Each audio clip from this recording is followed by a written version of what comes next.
I Seen the Body Electric. Walt Whitman, 1819 to 1892. Leaves of Grass, 1900. 1. I seen the body electric.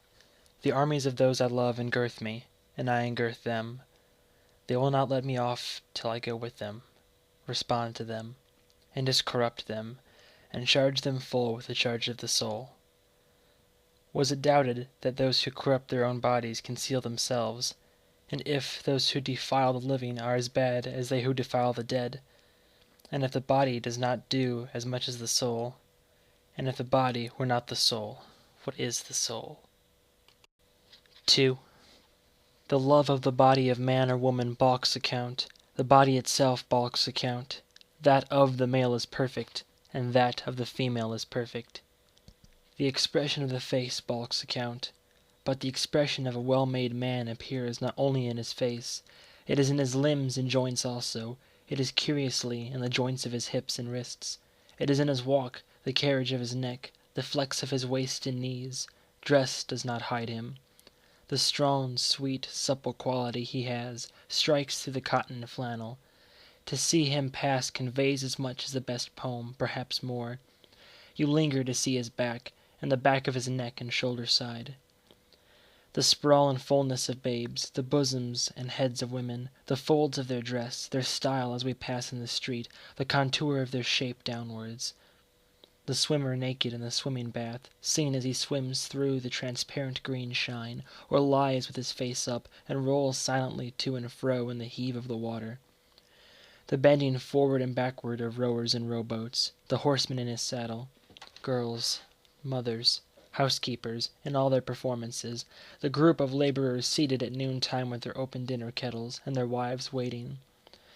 The female soothing a child, the farmer's daughter in the garden or coward, the young fellow hoeing the corn, the sleigh driver guiding his 6 horses through the crowd, the wrestle of wrestlers, 2 apprentice boys, quite grown, lusty, good-natured, native-born, out on the vacant lot at sundown, after work, the coats and caps thrown down, the embrace of love and resistance, the upper hold and the under hold, the hair rumpled over and blinding the eyes, the march of firemen in their own costumes, the play of masculine muscle through clean-setting trousers and waist-straps, the slow return from the fire, the pause when the bell strikes suddenly again, and the listening and the alert, the natural, perfect, varied attitudes, the bent head, the curved neck, and the counting.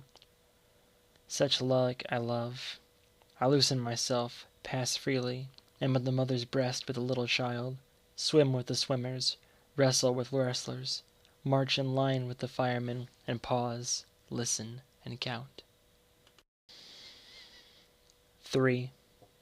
I know a man, a common farmer, the father of 5 sons, and in them were the fathers of sons, and in them were the fathers of sons. This man was of wonderful vigor, calmness, beauty of person, the shape of his head, the pale yellow and white of his hair and beard, and the immeasurable meaning of his black eyes, the richness and breadth of his manner. These I used to go and visit him to see. He was wise also. He was 6 feet tall. He was over 80 years old. His sons were massive, clean, bearded, tan-faced, handsome. They and his daughters loved him. All who saw him loved him. They did not love him by allowance. They loved him with personal love. He drank water only. The blood showed like scarlet through the clear brown skin of his face. He was a frequent gunner and fisher. He sailed his boat himself. He had a fine one presented to him by a ship joiner. He had fowling pieces presented to him by men that loved him. When he went with his 5 sons and many grandsons to hunt or fish, you would pick him out as the most beautiful and vigorous of the gang. You would wish long and long to be with him. You would wish to sit by him in the boat, that you and he might touch each other. 4. I have perceived that to be with those I like is enough. To stop in company with the rest at evening is enough. To be surrounded by beautiful, curious, breathing, laughing flesh is enough. To pass among them or touch anyone, or rest my arm ever so lightly round his or her neck for a moment. What is this, then? I do not ask any more delight. I swim in it as in a sea. There is something in staying close to men and women, and looking on them, and in the contact and odor of them that pleases the soul well. All things please the soul, for these please the soul well. 5. This is the female form. A divine nimbus exhales from it from head to foot. It attracts with fierce, undeniable attraction. I am drawn by its breath as if I were no more than a helpless vapor. All falls aside by myself in it. Books, art, religion, time, the visible and solid earth, the atmosphere and the clouds, and what was expected of heaven or feared of hell are now consumed. Mad filaments, ungovernable shoots play out of it, the response likewise ungovernable. Hair, bosom, hips, bend of legs, negligent falling hands, all diffused, mine too diffused, ebb stunned by the flow, and flow stunned by the ebb, love flesh swelling and deliciously aching. Limitless limpid jets of love, hot and enormous, quivering jelly of love, white blow and delirious juice. Bridegroom night of love, working surely and softly into the prostrate dawn, undulating into the willing and yielding day, lost in the cleave of the clasping and sweet-fleshed day. This is the nucleus.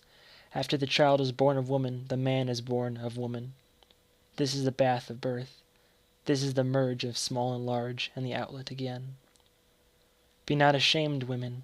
Your privilege encloses the rest, and is the exit of the rest. You are the gates of the body, and you are the gates of the soul.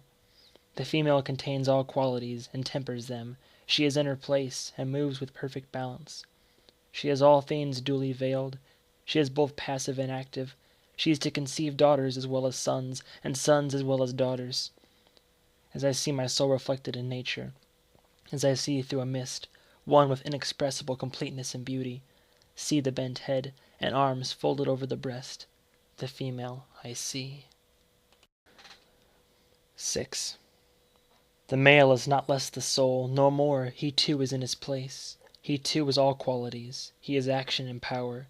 The flesh of the known universe is in him. Scorn becomes him well, and appetite and defiance becomes him well. The wildest, largest passions, bliss that is utmost, sorrow that is utmost, become him well. Pride is for him. The full spread pride of man is calming and excellent to the soul. Knowledge becomes him. He likes it always. He brings everything to the test of himself. Whatever the survey, whatever the sea and the sail, he strikes soundings at last only here. Where else does he strike soundings except here? The man's body is sacred, and the woman's body is sacred. No matter who it is sacred. Is it a slave? Is it one of the dull-faced immigrants just landed on the wharf? Each belongs here or anywhere, just as much as the well-off, just as much as you. Each has his or her place in the procession. All is a procession. The universe is a procession, with measured and beautiful motion. Do you know so much yourself that you call the slave or the dull-faced ignorant? Do you suppose you have a right to a good sight, and he or she has no right to a sight? Do you think matter has cohered together from its diffuse float, and the soil is on the surface, and water runs and vegetation sprouts, for you only and not for him and her?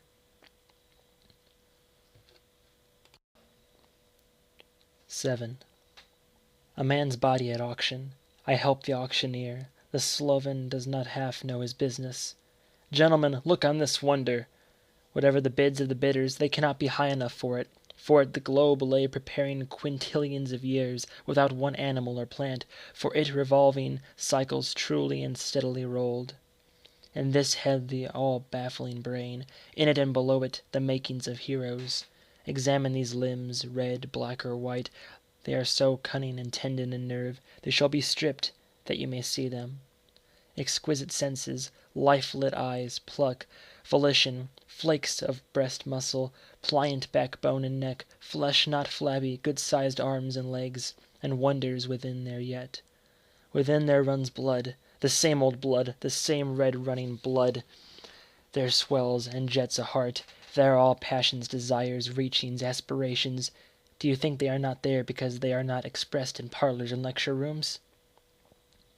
This is not only one man. This is the father of those who shall be fathers in their turns. In him the start of populous states and rich republics, of him countless immortal lives, with countless embodiments and enjoyments. How do you know who shall come from the offspring of his offspring through the centuries? Who might you find you have come from yourself, if you could trace back through the centuries? 8. A woman's body at auction. She too is not only herself, she is the teeming mother of mothers, she is the bearer of them and shall grow and be mates to the mothers. Have you ever loved the body of a woman? Have you ever loved the body of a man? Your father, where is your father? Your mother, is she living? Have you been much with her? And has she been much with you? Do you not see that these are exactly the same to all, in all nations and times, all over the earth? If anything is sacred, the human body is sacred, and the glory and sweet of a man is the token of manhood untainted, and a man or woman, a clean, strong, firm-fibred woman, is beautiful as the most beautiful face. Have you seen the fool that corrupted his own live body, or the fool that corrupted her own live body? For they do not conceal themselves, and cannot conceal themselves. 9. O my body, I dare not desert the likes of you and other men and women, nor the likes of the parts of you. I believe the likes of you are to stand or fall with the likes of the soul, and that they are the soul. I believe the likes of you shall stand or fall with my poems, and that they are poems, man's, woman's, child's, youth's, wife's, husband's, mother's, father's, young man's, young women's poems. Head, neck, hair, ears, drop and tympan of the ears, eyes, eye fringes, iris of the eye, eyebrows, and the waking or sleeping of the eyelids.